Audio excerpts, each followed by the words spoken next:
class. Today's subject is Hindi language. Students, Hindi language में subject enrichment में हमारे दो पार्ट आएंगे. पार्ट 21 निबंध लेखन और पार्ट 22 चित्र वर्णन. जिसमें से पार्ट 22 चित्र वर्णन, इस पार्ट को मैंने पहले ही आपको लाइव क्लास में पढ़ा दिया है. आज हम पार्ट 21 निबंध लेखन इस पार्ट को पढ़ेंगे और यह भी हमारा सब्जेक्ट इनरिचमेंट का पार्ट है. तो स्टूडेंट्स, निबंध का अर्थ होता है अच्छी तरह से बंधा हुआ. जब हम किसी विषय पर स्वाभाविक रूप से उसके बारे में राइट करते हैं, यानी उसके बारे में हमें जो बातें पता होती है उन्हें जब हम क्रम से राइट करते हैं, उसे ही हम निबंध लेखन कहते हैं. तो स्टूडेंट्स, निबंध को लिखते समय हमें कुछ बातों का ध्यान रखना चाहिए. उन्हें ध्यान में रखते हुए हमें निबंध लिखना चाहिए. तो आइए जानते हैं कि कौन कौन सी बातों का ध्यान रखना है हमें. पहला, सबसे पहले निबंध की रूपरेखा बना लें. विषय की जानकारी को हम किस प्रकार आकर्षक ढंग से प्रस्तुत कर सकते हैं. उसके बाद निबंध का एक स्वरूप तैयार करें. निबंध के लिए विषय को 4 भागों में बांटा जा सकता है. सबसे पहले विषय का परिचय, विषय का विस्तार, महत्व, फिर विषय से संबंधित जानकारी लिखें. इसके बाद विषय को पक्ष या विपक्ष में अपने विचार देते हुए निष्कर्ष बताएं. सभी बातें क्रम से लिखें तथा अलग अलग अनुच्छेदों में लिखें. जो बात एक बार कह दी है उसे बार बार ना दोहराएं. तो स्टूडेंट्स, इन बातों का ध्यान रखते हुए आपको निबंध राइट करना है. अगर आपको कोई विषय दिया गया है तो सबसे पहले आप उसकी रूपरेखा तैयार करेंगे, उसका स्वरूप तैयार करेंगे. इसके लिए आप अपने विषय को 4 भागों में डिवाइड कर सकते हैं. सबसे पहले जो विषय आपको दिया गया उसका आपको परिचय देना है, फिर उसके बारे में विस्तार पूर्वक राइट करना है. देन सेंटर पर आपको उसका महत्व लिखना है. उसके बाद आपको उस विषय पर अपने पक्ष या विपक्ष में, यानी आपके हिसाब से यह विषय जो भी आपको दिया गया है उसके पक्ष या विपक्ष में उसकी सहमति पर या फिर असहमति पर अपने विचार राइट करने हैं. तो स्टूडेंट्स, जो भी आप लिखेंगे उसे आपको क्रम से राइट करना है और इसे आपको एक ही अनुच्छेद में नहीं लिखना है, यानी आपको अलग अलग अनुच्छेदों में लिखना है. यानी आपको पैराग्राफ चेंज करके इसे राइट करना है. और आपको यह भी ध्यान रखना है कि एक बात जो आपने कह दी है उसे दोबारा आपको नहीं दोहराना है. तो इन बातों का ध्यान रखते हुए आपको निबंध लिखना है. तो आइए स्टूडेंट्स, हम एक निबंध को पढ़कर जानते हैं कि किस प्रकार हमें निबंध लिखना है. तो स्टूडेंट्स, आपके बुक में पेज नंबर 104 पर स्वतंत्रता दिवस, इस पर निबंध दिया गया है. आइए इसे पढ़ते हैं. संकेत बिंदु, यहाँ पर आपको संकेत बिंदु दिया गया है, उसके हिसाब से आपको निबंध लिखना है. भूमिका, स्वतंत्रता के लिए संघर्ष, समारोह का आयोजन. 15 अगस्त हमारा राष्ट्रीय त्योहार है. 15 अगस्त 1947 को हमारा देश अंग्रेजों के चंगुल से आजाद हुआ था. इसीलिए यह दिन हर वर्ष स्वतंत्रता दिवस के रूप में पूरे देश में धूमधाम से मनाया जाता है.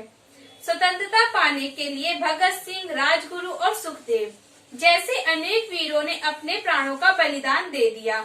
स्वतंत्रता दिवस के दिन हम उन सभी वीरों को याद करते हैं जिनके बलिदान के कारण हमें अंग्रेजों की गुलामी से मुक्ति मिली.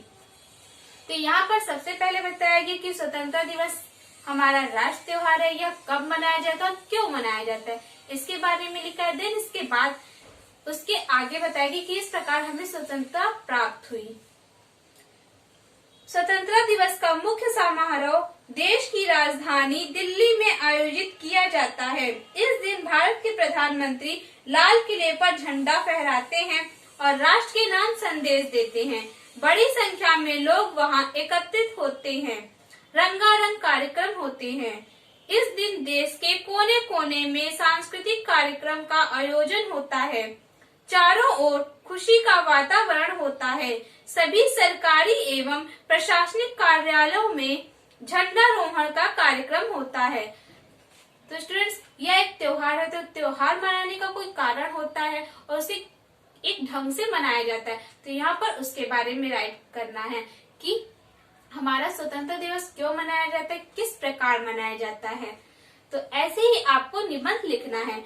स्टूडेंट्स, स्वतंत्रता दिवस पर निबंध को पढ़ने के बाद आपका नेक्स्ट है वर्षा ऋतु पर निबंध. तो इसे आप स्वयं ही अपनी बुक से पढ़ेंगे.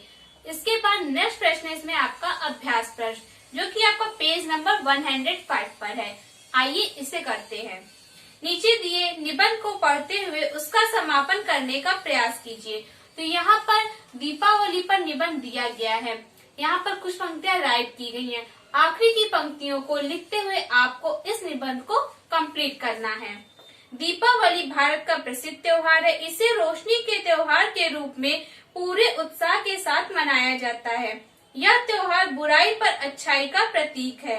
कहा जाता है कि इस दिन भगवान श्री राम 14 वर्ष के वनवास के बाद लंका के राजा रावण का वध करके अयोध्या लौटे थे।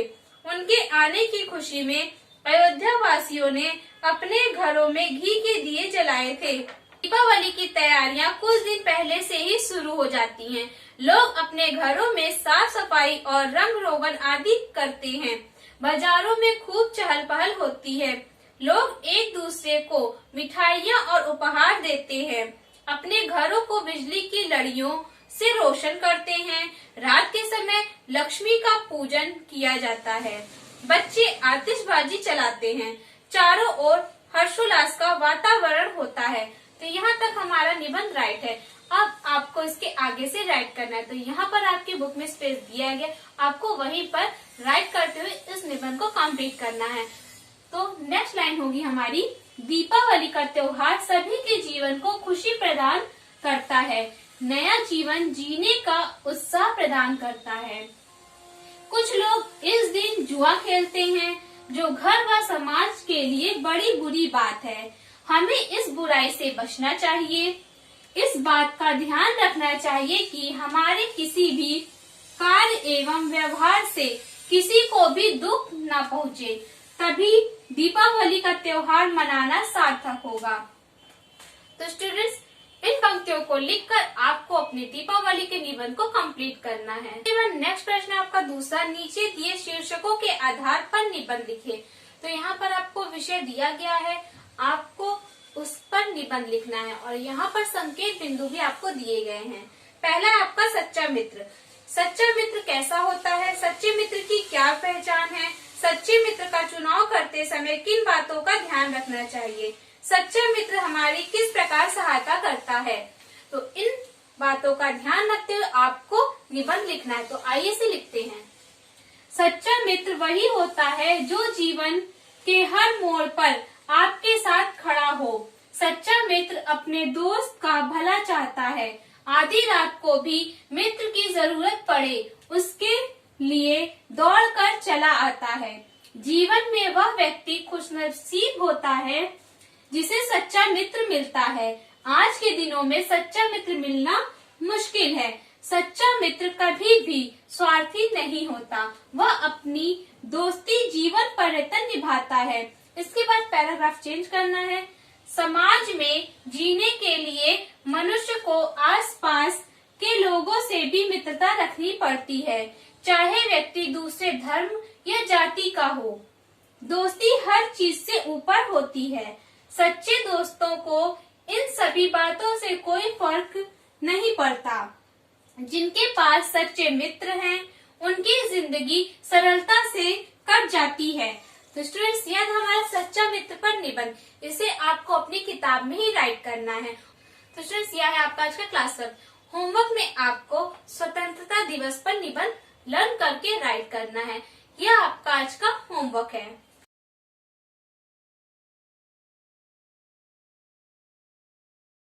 पाठ 21 निबंध लेखन। इस पाठ को पढ़ने के बाद अब आते हैं हम पाठ 25 पर, मनोरंजक गतिविधियां, और यह आपका एक्टिविटी का पार्ट है। तो स्टूडेंट्स, आपका एक्टिविटी का एक ही पार्ट है, पार्ट 25। तो स्टूडेंट्स, इस पार्ट में आपको एक एक्टिविटी ही दी गई है। यहाँ पर एक खेल दिया गया है और बताया गया कि उसे आपको किस प्रकार खेलना है। यह आपका पुराना खेल ही है, पर इसे यहाँ पर नए ढंग से प्रस्तुत किया गया है। यहाँ पर इस खेल के द्वारा पर्यावरण संबंधी जागरूकता प्रदान की गई है। यहाँ पर आप इस खेल को खेलते हुए यह जान सकते हैं कि दूसरे बच्चे को कितनी जानकारी है पेड़ पौधों के बारे में। तो यहाँ पर जब आप उस बच्चे को पकड़ेंगे तो उससे प्रश्न करेंगे, यानी इस खेल में जो बच्चा पकड़ा जाएगा उससे प्रश्न किए जाएंगे। अगर उसने उत्तर दिया तो वह विनर होगा। तो इस प्रकार इस खेल को आप खेल सकते हैं। तो इसमें आपको कुछ भी नहीं करना है।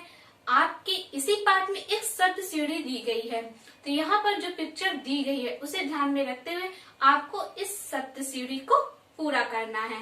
तो स्टूडेंट्स, इस पार्ट में आपका कोई भी क्लास वर्क नहीं है। यहाँ पर आपको मैं एक एक्टिविटी का होमवर्क दे रही हूँ, उसे आपको कंप्लीट करना है अपनी होमवर्क कॉपी में। तो यहाँ पर आपको एक शब्द सीढ़ी बनानी है। आप उसे कैसे बनाएंगे मैं आपको एक्सप्लेन कर रही हूँ, आप इसे वैसे ही करिएगा। तो यहाँ पर बच्चों लिखा हुआ है गुलाब। गुलाब का आखिरी अक्षर क्या है? बा। तो बा से आपको एक नया शब्द लिखना है, जैसे बतख। बतख का आखिरी अक्षर क्या हुआ? खा।